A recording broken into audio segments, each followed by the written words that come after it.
who are jailed and in detentions in Saudi Arabia is a good step. We appreciate. It means this is a different minister. She's a bit unique. That for the first time when we raised a list of over 100 plus Ugandans detained, she walked to Saudi and took a step to actually play a diplomatic role to seek for this kind of pardon. We appreciate that. But on the other hand, we want to guide her, that let her not forget that what she wants to solve is done by we, the workers, the migrant workers. It's not that we are trying to impose ourselves on government, but if you were to ask the minister what informed you, what was the basis of your journey, and how did you come to feel that you should go and protect these Ugandans if they are really human beings and they have blood, you believe they are mature to an extent that you have even said some were convicted to be sentenced to death, and you have nothing to do, which means they were adult for whatever they did. So, understanding it from that notion that they were adults, can we come back from point one? These adults, you know very well that are adults.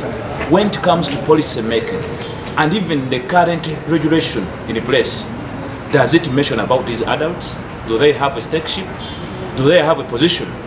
Do we have a national migration policy already in place, endorsed, or it is still meandering?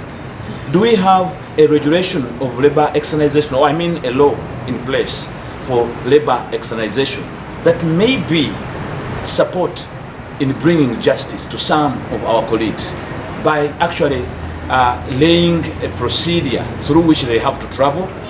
Do we have such a law in place? And if in case there is any regulation available, does it see the workers as human beings or as subjects? You see, there is a question, there is a big question, and I want the minister to come back on the drawing board. The 60 days that we are given to the minister are not for just dealing with UERA, allow, or the usual groups in this labor migration industry. The minister is supposed to rather make a difference and look, and this time round, deal more with the migrant workers. Because these are the victims, these are the convicts, these are the people who have actually fallen into a lot of illicit. They have been misled. Does the minister have enough information about how we survive as workers?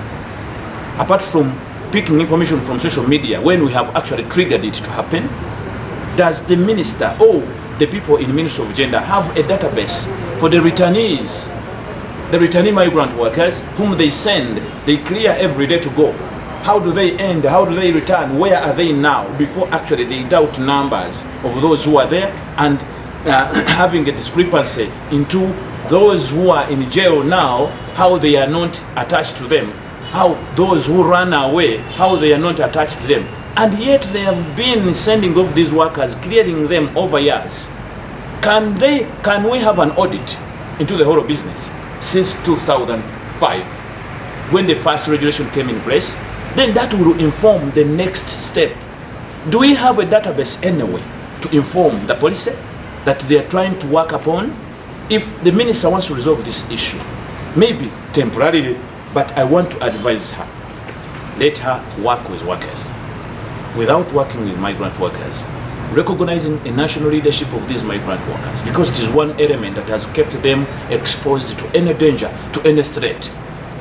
People who are misleading these nationals along the way, in transit, whether at work, these are people that are finding these Ugandans in desperate, in situations where they have no one to talk to.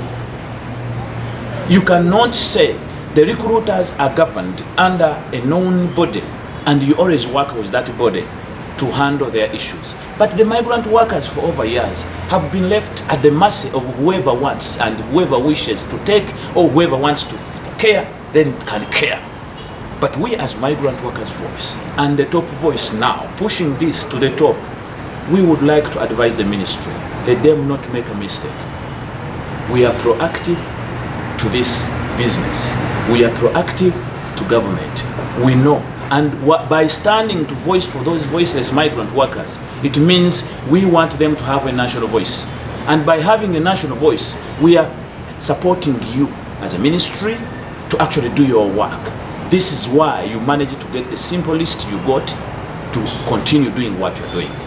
If at all you had any other list besides ours, we would wish that you used that. But I'm sure before we came up with this list, you never took any step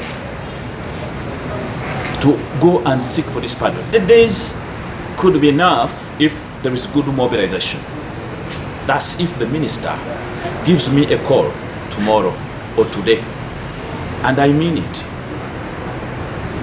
And if she watches this, she will look for the people whom she wants to rescue.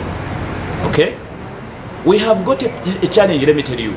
We are receiving a number of distress calls from all corners in these countries, mainly the country where Uganda has a bilateral.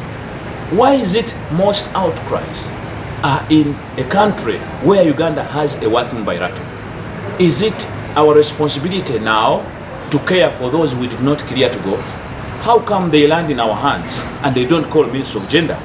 Why they dodge the embassy? Why they don't always call the embassy and they are diverted to come and report to us?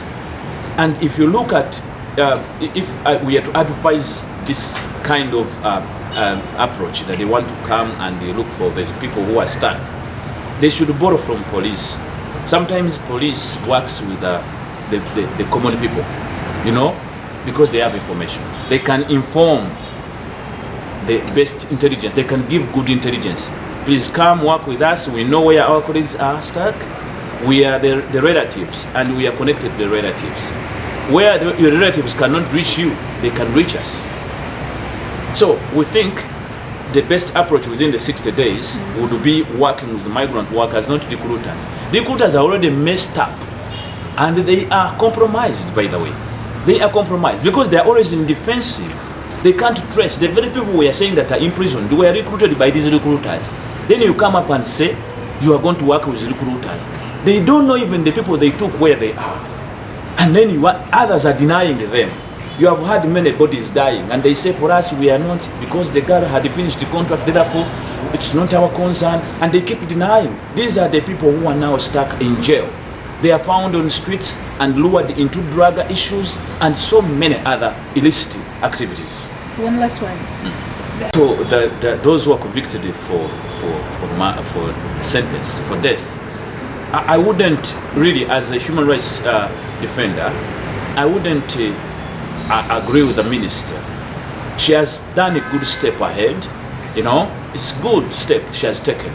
Therefore, if she returns and she has to find a solution, she shouldn't, actually she should report to the president, because the president has that capacity. When the state now goes to that level, that there are people that are going to be killed in such a state, there's what we call in international relations, we call state-to-state relations. The state may come in, not at the level of the minister. Yes, she's a state minister, but she has to report to the president. You do not come back and conclude that we have left them, let them be killed because they already said the law of Saudi will kill them. No. Let me tell you, we have more of our colleagues who were just accused of what they did not do. Others were just lured into this. And if supported by lawyers, which can be paid by government actually, these lawyers to go and enter into these cases, they go and follow the Sharia court. They follow the laws of that land. They may save these persons. We have got some of our girls who were just accused of killing their bosses in the houses. But if you are to follow how it came about, it is the boss who started the issue. And now because they want a scapegoat, these bosses turn around and they say the girl has killed me, everything goes to these workers. Now the minister, do you want to say even those girls will be killed because the sentence was to, the verdict was to be killed? Such people need to be followed up. If we are to test you, to put you, to roast you on the pan, can you please tell us what capacity as a ministry do you have on the ground in terms of monitoring? Do you monitor? How did these people slide and follow into that? Do you have a monitoring system in place, or they have caught you offside and now you are saying they kill them? Don't you think it is right for you to inform the president that now you have to come up because we have realized this and this may not be right? then the president uses his capacity as a head of state to contact his colleagues. He can make a direct call to the kingdom and he seeks for a special pardon for those people. It can happen because the kingdom works in a decree. Therefore, the people who hold the decrees, they always communicate. And this is how we can keep the relations with Saudi proper. It's not about you being sent to Saudi as a diplomat and you return here, you just report vague things. What is your purpose there? You report how workers ran away, how the Kadamas are bad, they are drinking too much alcohol, they are doing what? What is your purpose? Are you not supposed to be defending